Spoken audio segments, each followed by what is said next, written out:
प्रधानमंत्री मोदी मन की बात कार्यक्रम के जरिए देश की जनता को संबोधित कर रहे हैं। मन की बात का ये 108वां एपिसोड है। प्रधानमंत्री कार्यक्रम के जरिए देशवासियों को नए साल की शुभकामनाएं दे रहे हैं। तो कितना सुखद होता है, कितना संतोषदायी होता है। मन की बात के द्वारा आपसे मिलकर मैं यही अनुभूति करता हूं। और आज तो हमारी साझा यात्रा का ये 108वां एपिसोड है। हमारे यहाँ 108 अंक का महत्व, उसकी पवित्रता एक गहन अध्ययन का विषय है।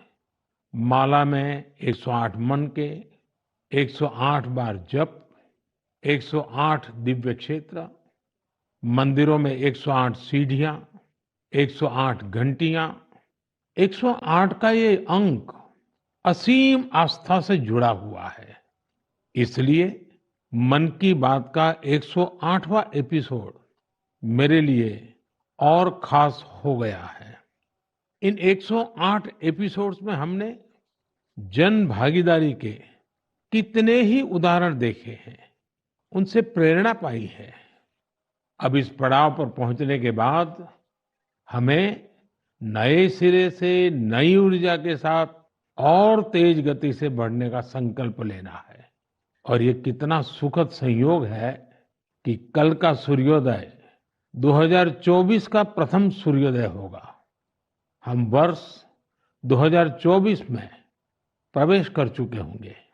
आप सभी को 2024 की बहुत बहुत शुभकामनाएं। साथियों, मन की बात सुनने वाले कई लोगों ने मुझे पत्र लिखकर अपने यादगार पल साझा किए हैं। ये 140 करोड़ भारतीयों की ताकत है कि इस वर्ष हमारे देश ने कई विशेष उपलब्धियां हासिल की है। इसी साल नारी शक्ति वंदन अधिनियम पास हुआ, जिसकी प्रतीक्षा बरसों से थी। बहुत सारे लोगों ने पत्र लिखकर भारत के 5वीं सबसे बड़ी अर्थव्यवस्था बनने पर खुशी जाहिर की। अनेक लोगों ने मुझे G20 समिट की सफलता याद दिलाई। साथियों, आज भारत का कोना कोना आत्मविश्वास से भरा हुआ है। विकसित भारत की भावना से, आत्मनिर्भरता की भावना से ओतप्रोत है। 2024 में भी हमें इसी भावना और मोमेंटम को बनाए रखना है। दिवाली पर रिकॉर्ड कारोबार ने ये साबित किया कि हर भारतीय वोकल फॉर लोकल के मंत्र को महत्व दे रहा है। साथियों, आज भी कई लोग मुझे चंद्रयान-3 की सफलता को लेकर संदेश भेजते रहे हैं। मुझे विश्वास है कि मेरी तरह आप भी हमारे वैज्ञानिकों और विशेषकर महिला वैज्ञानिकों को लेकर गर्व का अनुभव करते होंगे। साथियों, जब नाटू नाटू को ऑस्कर मिला तो पूरा देश खुशी से झूम उठा। द एलिफेंट विस्परर्स को सम्मान की बात जब सुनी तो कौन खुश नहीं हुआ। इनके माध्यम से दुनिया ने भारत की क्रिएटिविटी को देखा और पर्यावरण के साथ हमारे जुड़ाव को समझा। इस साल स्पोर्ट्स में भी हमारे एथलीटों ने जबरदस्त प्रदर्शन किया। एशियन गेम्स में हमारे खिलाड़ियों ने 107 और एशियन पैरा गेम्स में 111 मेडल जीते। क्रिकेट वर्ल्ड कप में भारतीय खिलाड़ियों ने अपने प्रदर्शन से सबका दिल जीत लिया। अंडर 19 T20 वर्ल्ड कप में हमारी महिला क्रिकेट टीम की जीत बहुत प्रेरित करने वाली है। कई खेलों में खिलाड़ियों की उपलब्धियों ने देश का नाम बढ़ाया। अब 2024 में पेरिस ओलंपिक का आयोजन होगा, जिसके लिए पूरा देश अपने खिलाड़ियों का हौसला बढ़ा रहा है। साथियों, जब भी हमने मिलकर प्रयास किया, हमारे देश की विकास यात्रा पर बहुत सकारात्मक प्रभाव हुआ। हमने आजादी का अमृत महोत्सव और मेरी माटी मेरा देश ऐसे सफल अभियान का अनुभव किया। इसमें करोड़ों लोगों की भागीदारी के हम सब साक्षी हैं। 70,000 अमृत सरोवरों का निर्माण भी हमारी सामूहिक उपलब्धि है। साथियों, मेरा ये विश्वास रहा है कि जो देश इनोवेशन को महत्व नहीं देता, उसका विकास रुक जाता है। भारत का इनोवेशन हब बनना इस बात का प्रतीक है कि हम रुकने वाले नहीं हैं। 2015 में हम ग्लोबल इनोवेशन इंडेक्स में 81वें रैंक पर थे। आज हमारी रैंक 40 है। इस वर्ष भारत में फाइल होने वाले पेटेंट की संख्या ज्यादा रही, जिनमें करीब 60% डोमेस्टिक फर्म्स के थे। क्यूएस एशिया यूनिवर्सिटी रैंकिंग में इस बार सबसे अधिक संख्या में भारतीय यूनिवर्सिटी शामिल हुई है। अगर इन उपलब्धियों की लिस्ट बनाना शुरू करें तो ये कभी पूरी ही नहीं होगी। ये तो सिर्फ एक झलक है। भारत का सामर्थ्य कितना प्रभावी है। हमें देश की इन सफलताओं से, देश के लोगों की इन उपलब्धियों से प्रेरणा लेनी है, गर्व करना है, नए संकल्प लेने हैं। मैं एक बार फिर आप सबको 2024 की शुभकामनाएं देता हूं। मेरे परिवारजनों, हमने अभी भारत को लेकर हर तरफ जो आशा और उत्साह है, उसकी चर्चा की। ये आशा और उम्मीद बहुत अच्छी है। जब भारत विकसित होगा तो इसका सबसे अधिक लाभ युवाओं को ही होगा। लेकिन युवाओं को इसका लाभ तब और ज्यादा मिलेगा जब वो फिट होंगे। आजकल हम देखते हैं कि लाइफस्टाइल रिलेटेड डिसीज के बारे में कितनी बातें होती हैं। ये हम सभी के लिए, खासकर युवाओं के लिए ज्यादा चिंता की बात है। इस मन की बात के लिए मैंने आप सभी से फिट इंडिया से जुड़े इनपुट भेजने का आग्रह किया था। आप लोगों ने जो रिस्पांस दिया, उसने मुझे उत्साह से भर दिया है। नमो ऐप पर बड़ी संख्या में मुझे स्टार्टअप्स ने भी अपने सुझाव भेजे हैं। उन्होंने अपने कई तरह के अनूठे प्रयासों की चर्चा की है। साथियों, भारत के प्रयास से 2023 को इंटरनेशनल ईयर ऑफ मिलेट्स के रूप में मनाया गया। इससे इस क्षेत्र में काम करने वाले स्टार्टअप्स को बहुत सारे अवसर मिले। इनमें लखनऊ से शुरू हुए किरोज फूड्स, प्रयागराज के ग्रैंडमा मिलेट्स और न्यूट्रास्यूटिकल रिच ऑर्गेनिक इंडिया जैसे कई स्टार्टअप शामिल हैं। एल्पिनो हेल्थ फूड्स, अबोरियल और किरोज फूड से जुड़े युवा हेल्दी फूड के ऑप्शंस को लेकर नए नए इनोवेशन भी कर रहे हैं। बेंगलुरु के अनबॉक्स हेल्थ से जुड़े युवाओं ने ये भी बताया है कि कैसे वे लोगों को उनकी पसंदीदा डाइट चुनने में मदद कर रहे हैं। फिजिकल हेल्थ को लेकर दिलचस्पी जिस तरह से बढ़ रही है, उससे इस क्षेत्र से जुड़े कोचिज और ट्रेनर्स की डिमांड भी बढ़ रही है।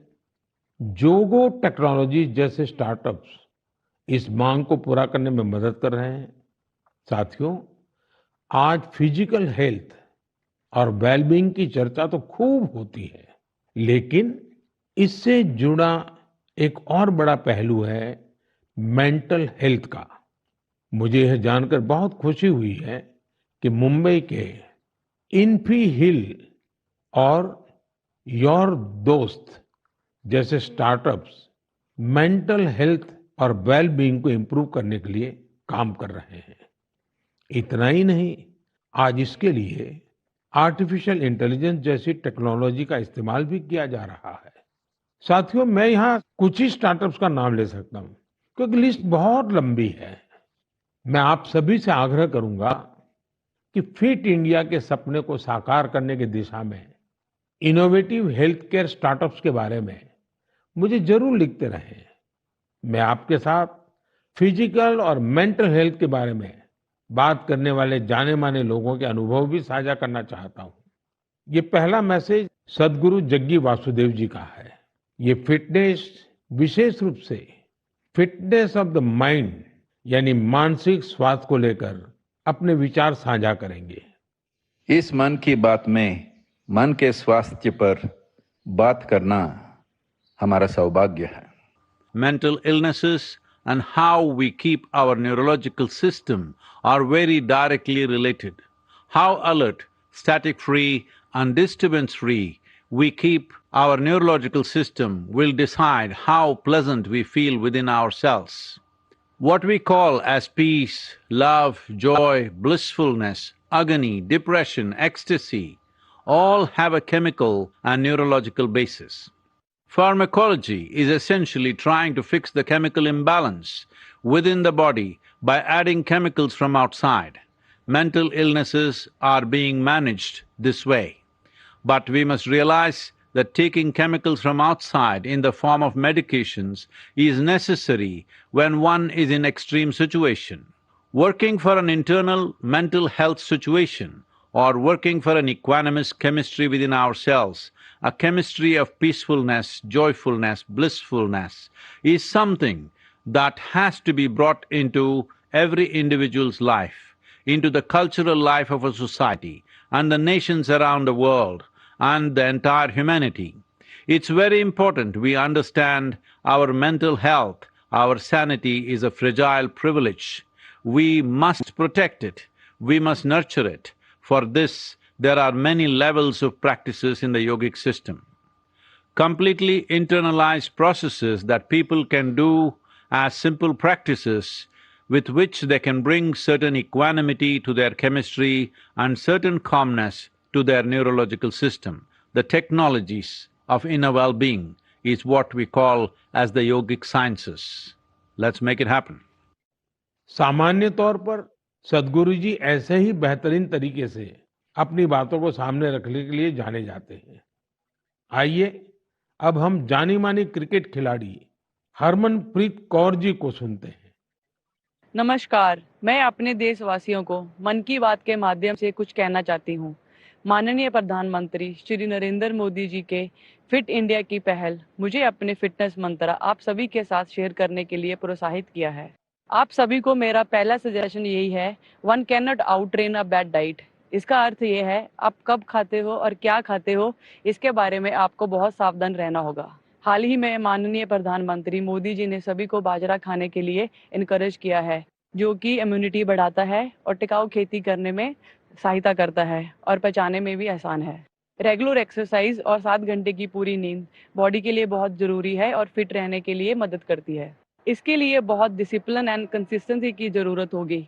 जब आपको इसका रिजल्ट मिलने लग जाएगा तो आप डेली खुद ही एक्सरसाइज करना स्टार्ट कर दोगे। मुझे आप सबसे बात करने और अपना फिटनेस मंत्र शेयर करने का अवसर देने के लिए माननीय प्रधानमंत्री जी का बहुत धन्यवाद। हरमनप्रीत जी जैसी प्रतिभाशाली खिलाड़ी की बातें निश्चित रूप से आप सभी को प्रेरित करेगी। आइए ग्रैंड मास्टर विश्वनाथन आनंद जी को सुने। हम सभी जानते हैं कि उनके खेल शतरंज के लिए मेंटल फिटनेस का कितना महत्व है। Namaste. I'm Vishwanathan Anand. You have seen me play chess, and very often I'm asked, what is your fitness routine? Now, chess requires a lot of focus and patience. So I do the following, which keeps me fit and agile. I do yoga 2 times a week. I do cardio 2 times a week. And 2 times a week, I focus on flexibility, stretching, weight training, and I tend to take 1 day off per week. All of these are very important for chess. You need to have the stamina to last 6 or 7 hours of intense mental effort, but you also need to be flexible to be able to sit comfortably, and the ability to regulate your breath to calm down is helpful when you want to focus on some problem, which is usually a chess game. My fitness tip to all Man Ki Baat listeners would be to keep calm and focus on the task at hand. The best fitness tip, for me, absolutely the most important fitness tip, is to get a good night's sleep. Do not start sleeping for 4 and 5 hours a night.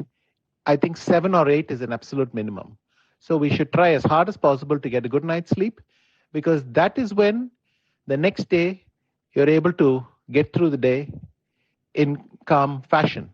You don't make impulsive decisions. You're in control of your emotions.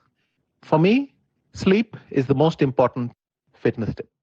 आइए अब अक्षय कुमार जी को सुनते हैं। नमस्कार, मैं हूं अक्षय कुमार। सबसे पहले तो मैं हमारे आदरणीय प्रधानमंत्री जी का बहुत शुक्रिया करता हूं कि उनके मन की बात में मुझे भी अपने मन की बात आपको कह पाने का एक छोटा सा मौका मिला।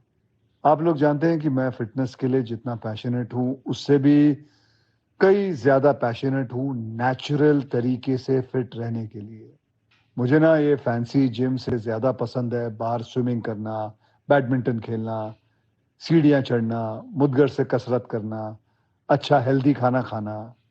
जैसे मेरा ये मानना है कि शुद्ध घी अगर सही मात्रा में खाया जाए तो हमें फायदा करता है, लेकिन मैं देखता हूं कि बहुत से यंग लड़के लड़कियां इस वजह से घी नहीं खाते कि कहीं वो मोटे ना हो जाए। बहुत जरूरी है कि हम ये समझे कि क्या हमारी फिटनेस के लिए अच्छा है और क्या बुरा है। डॉक्टर्स की सलाह से आप अपना लाइफस्टाइल बदलो, ना कि किसी फिल्म स्टार की बॉडी देखकर। एक्टर स्क्रीन पे जैसे दिखते हैं वैसे तो कई बार होते भी नहीं है। कई तरह के फिल्टर और स्पेशल इफेक्ट्स यूज होते हैं और हम उसे देखकर अपने शरीर को बदलने के लिए गलत तरीके शॉर्टकट का इस्तेमाल करना शुरू कर देते हैं। आजकल इतने सारे लोग स्टेरॉइड लेकर ये 6 पैक 8 पैक इसके लिए चल पड़ते हैं। यार, ऐसे शॉर्टकट से बॉडी ऊपर से फूल जाती है लेकिन अंदर से खोखली रह जाती है।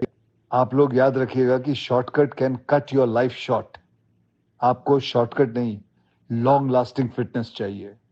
दोस्तों, फिटनेस एक तरह की तपस्या है, इंस्टेंट कॉफी या 2 मिनट का नूडल नहीं है।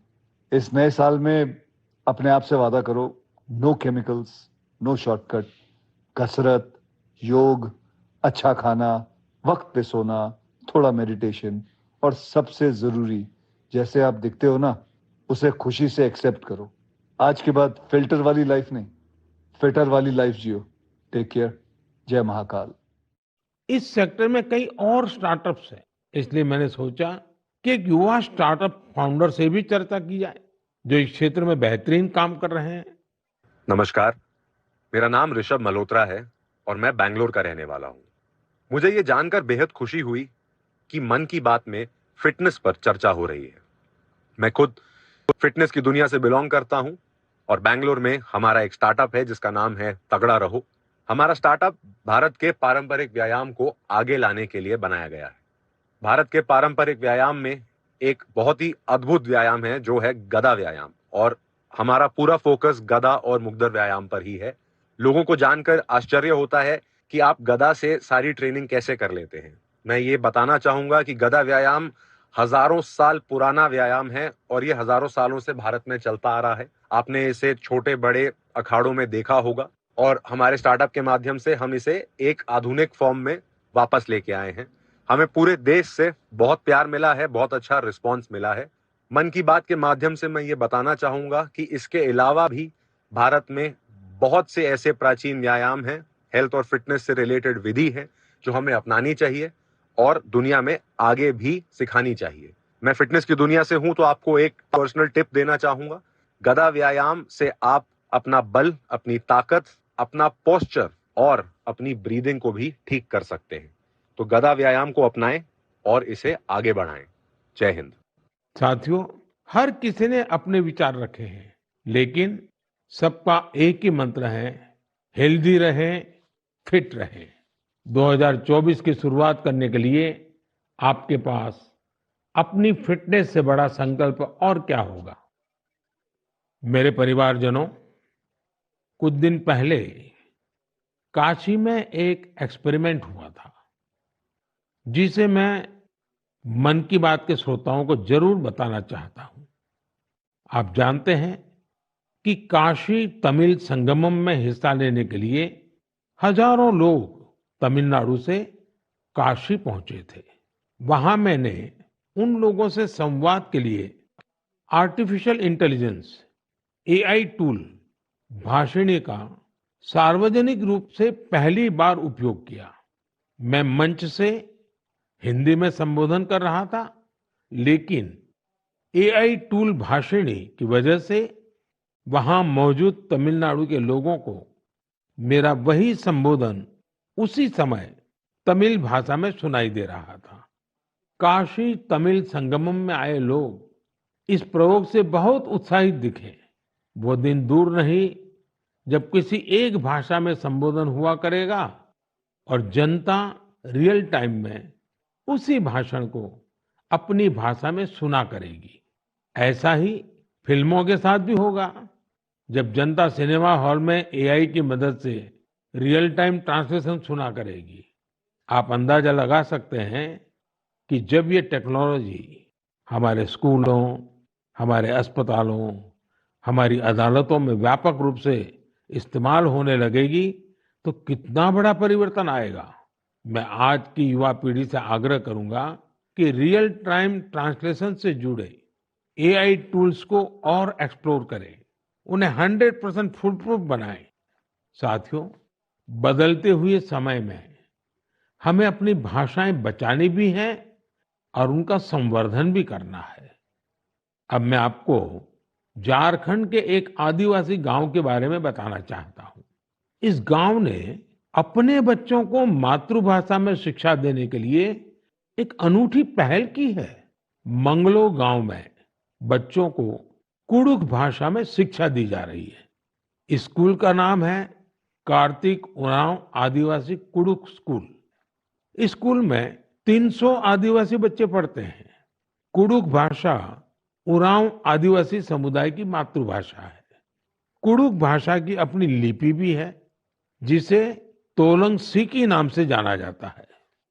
ये भाषा धीरे धीरे विलुप्त होती जा रही थी, जिसे बचाने के लिए इस समुदाय ने अपनी भाषा में बच्चों को शिक्षा देने का फैसला किया है। इस स्कूल को शुरू करने वाले अरविंद उरांव कहते हैं कि आदिवासी बच्चों को अंग्रेजी भाषा में दिक्कत आती थी, इसलिए उन्होंने गांव के बच्चों को अपनी मातृभाषा में पढ़ाना शुरू कर दिया।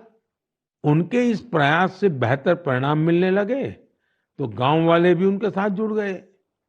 अपनी भाषा में पढ़ाई की वजह से बच्चों के सीखने की गति भी तेज हो गई है। हमारे देश में कई बच्चे भाषा की मुश्किलों की वजह से पढ़ाई बीच में ही छोड़ देते थे। ऐसी परेशानियों को दूर करने में नई राष्ट्रीय शिक्षा नीति से भी मदद मिल रही है।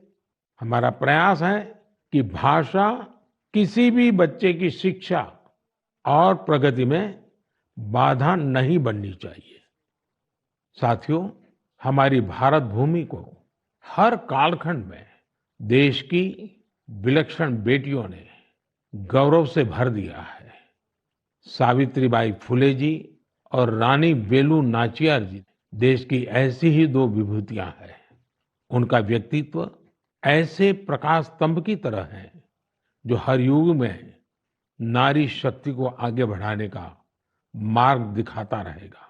आज से कुछ ही दिनों बाद 3 जनवरी को हम सभी इन दोनों की जन्म जयंती मनाएंगे। सावित्रीबाई फुले जी का नाम आते ही सबसे पहले शिक्षा और समाज सुधार के क्षेत्र में उनका योगदान हमारे सामने आता है। वे हमेशा महिलाओं और वंचितों की शिक्षा के लिए जोरदार तरीके से आवाज उठाती रही।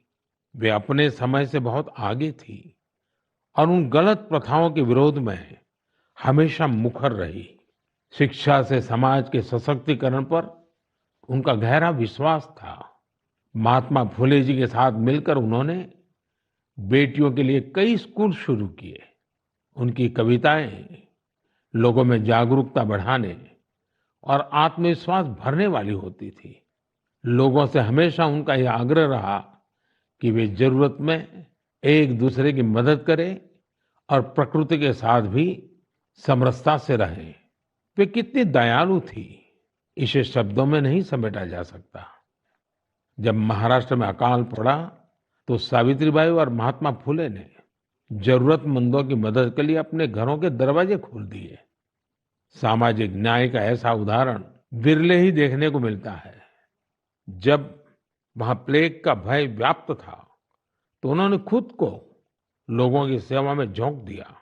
इस दौरान वे खुद इस बीमारी की चपेट में आ गई। मानवता को समर्पित उनका जीवन आज भी हम सभी को प्रेरित कर रहा है। साथियों, विदेशी शासन के खिलाफ संघर्ष करने वाली देश की कई महान विभूतियों में से एक नाम रानी वेलु नाचियार का भी है। तमिलनाडु के मेरे भाई बहन आज भी उन्हें वीरा मंगई यानी वीर नारी के नाम से याद करते हैं। अंग्रेजों के खिलाफ रानी वेलु नाचियार जिस बहादुरी से लड़ी और जो पराक्रम दिखाया, वो बहुत ही प्रेरित करने वाला है। अंग्रेजों ने शिवगंगा साम्राज्य पर हमले के दौरान उनके पति की हत्या कर दी थी, जो वहां के राजा थे। रानी वेलु नाचियार और उनकी बेटी किसी तरह दुश्मनों से बच निकली थी।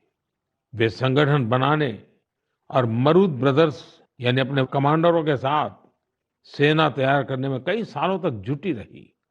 उन्होंने पूरी तैयारी के साथ अंग्रेजों के खिलाफ युद्ध शुरू किया और बहुत ही हिम्मत और संकल्प शक्ति के साथ लड़ाई लड़ी।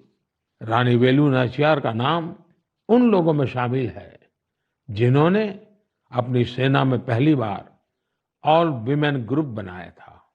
मैं इन दोनों वीरांगनाओं को श्रद्धा सुमन अर्पित करता हूं। मेरे परिवारजनों, गुजरात में डायरा की परंपरा है। रात भर हजारों लोग डायरा में शामिल होकर के मनोरंजन के साथ ज्ञान को अर्जित करते हैं। इस डायरा में लोक संगीत, लोक साहित्य और हास्य की त्रिवेणी हर किसी के मन को आनंद से भर देती है। इस डायरा के एक प्रसिद्ध कलाकार हैं भाई जगदीश त्रिवेदी जी। हास्य कलाकार के रूप में भाई जगदीश त्रिवेदी जी ने 30 साल से भी ज्यादा समय से अपना प्रभाव जमा रखा है। हाल ही में भाई जगदीश त्रिवेदी जी का मुझे एक पत्र मिला और साथ में उन्होंने अपनी एक किताब भी भेजी है। किताब का नाम है social audit of social service. एक किताब बड़ी अनूठी है। इसमें हिसाब किताब है। ये किताब एक तरह की बैलेंस शीट है। पिछले 6 सालों में भाई जगदीश त्रिवेदी जी को किस किस कार्यक्रम से कितनी आय हुई और वो कहाँ कहाँ खर्च हुआ, इसका पूरा लेखा जोखा किताब में है। ये बैलेंस शीट इसलिए अनोखी है क्योंकि उन्होंने अपनी पूरी आय, एक एक रुपया समाज के लिए, स्कूल, हॉस्पिटल, लाइब्रेरी, दिव्यांगजनों से जुड़ी संस्थाओं, समाज सेवा में खर्च कर दिया। पूरे 6 साल का हिसाब है।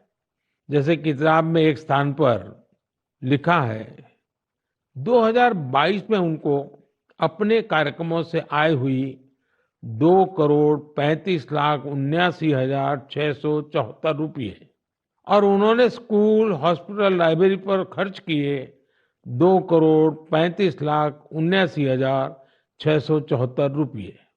उन्होंने 1 रुपया भी अपने पास नहीं रखा। दरअसल इसके पीछे भी एक दिलचस्प वाक्य है। हुआ यूं कि एक बार भाई जगदीश त्रिवेदी जी ने कहा कि जब 2017 में वो 50 साल के हो जाएंगे तो उसके बाद उनके कार्यक्रमों से होने वाली आय को वो घर नहीं ले जाएंगे बल्कि समाज पर खर्च करेंगे। 2017 के बाद से अब तक वो लगभग 8.25 करोड़ रुपए अलग अलग सामाजिक कार्यों पर खर्च कर चुके हैं।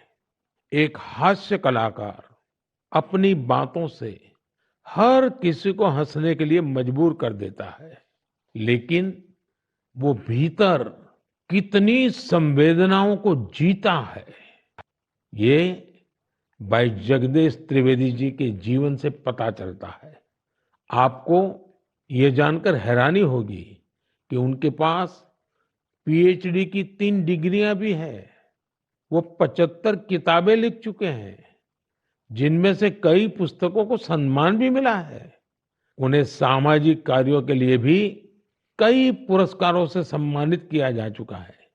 मैं भाई जगदीश त्रिवेदी जी को उनके सामाजिक कार्यों के लिए बहुत बहुत शुभकामनाएं देता हूं। मेरे परिवारजनों, अयोध्या में राम मंदिर को लेकर पूरे देश में उत्साह है, उमंग है। लोग अपनी भावनाओं को अलग अलग तरह से व्यक्त कर रहे हैं। आपने देखा होगा, बीते कुछ दिनों में श्री राम और अयोध्या को लेकर कई सारे नए गीत, नए भजन बनाए गए हैं। बहुत से लोग नई कविताएं भी लिख रहे हैं। इसमें बड़े बड़े अनुभवी कलाकार भी हैं, तो नए उभरते युवा साथियों ने भी मन को मोह लेने वाले भजनों की रचना की है। कुछ गीतों और भजनों को तो मैंने भी अपने सोशल मीडिया पर शेयर किया है। ऐसा लगता है कि कला जगत अपनी अनूठी शैली में इस ऐतिहासिक क्षण का सहभागी बन रहा है। मेरे मन में एक बात आ रही है कि क्या हम सभी लोग ऐसी सारी रचनाओं को एक कॉमन हैशटैग के साथ शेयर करें। मेरा आपसे अनुरोध है कि हैशटैग श्री राम भजन के साथ आप अपनी रचनाओं को सोशल मीडिया पर शेयर करें। ये संकलन भावों का, भक्ति का ऐसा प्रवाह बनेगा जिसमें हर कोई राममय हो जाएगा। मेरे प्यारे देशवासियों, आज मन की बात में मेरे साथ बस इतना ही। 2024 अब कुछ ही घंटे दूर है। भारत की उपलब्धियां हर भारतवासी की उपलब्धि है।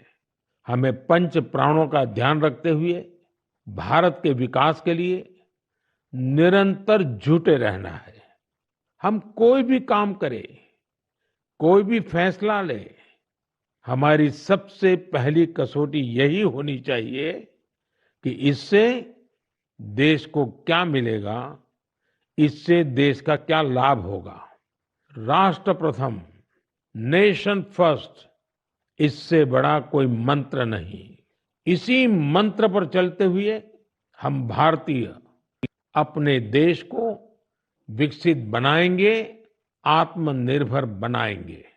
आप सभी 2024 में सफलताओं की नई ऊंचाई पर पहुंचे। आप सभी स्वस्थ रहें, फिट रहें, खूब आनंद से रहें, मेरी यही प्रार्थना है।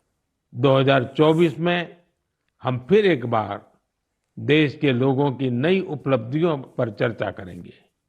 बहुत बहुत धन्यवाद।